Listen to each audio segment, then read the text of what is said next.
Hello people, I am Sky Demolisher and welcome back for another From the Collection Fridays, a series where I take things from my collection and show it to you, my viewers.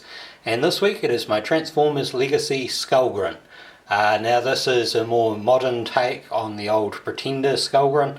Basically it mashes up the Pretender shell and the robot body together instead of having the two separate pieces like it was back in G1. Now I won't transform this guy because his transformation is kind of boring. It's meant to be like a Cybertronian hover tank, so you can just look up a photo if you want to see what that looks like. But the other reason for that is that when I got this figure out of the packaging and stuff, which was a while ago, he just completely fell apart when it came to transforming.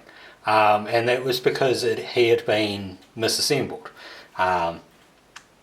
So basically, when I got him, like these lower legs had actually been misassembled, so they came completely apart. I think one of the arms or both of the arms popped off, so it was kind of annoying. Anyway, he's got movable horns that just go in and out. The horn at the back there can be turned sort of downwards. I believe that's just for the transformation though. You can get the figure to probably about there. Maybe a little bit further up without exposing that joint. So he has got movement for his head, but you do need to be aware of the horns getting in the way. The arms have like the full 360, the upper bicep has swivel, there is elbow bend but no elbow swivel, that's what the bicep is for. He can kind of do the Van Damme thing.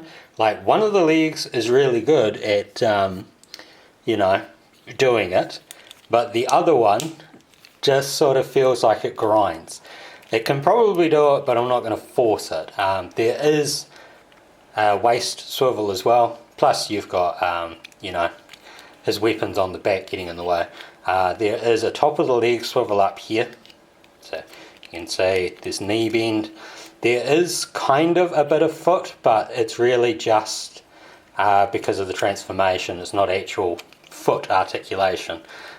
So, his backside definitely shows off the more sort of open areas. Fists roll up. I think one of the fists popped off as well. He comes with two of these like rubber gun sword things. So it's sword that way, gun that way. Holds them fairly well, so it's like fairly stiff where the handles are, but a bit more bendy further away from the handles. Whoops. And then he's got his little back cannon thing.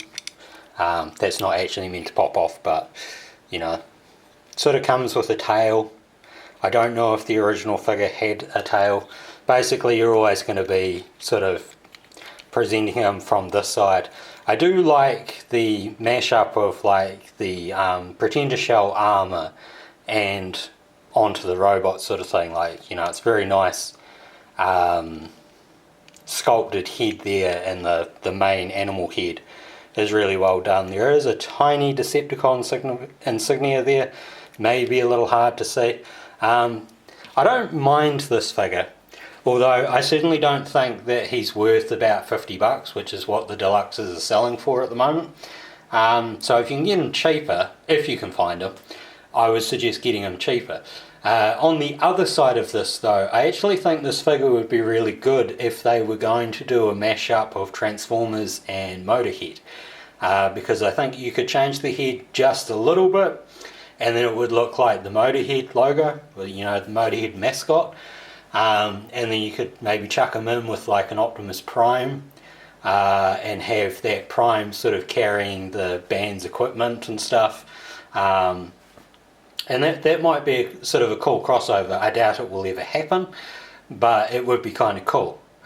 So yeah, I hope you've enjoyed this, and until next time, take care of yourselves. Bye.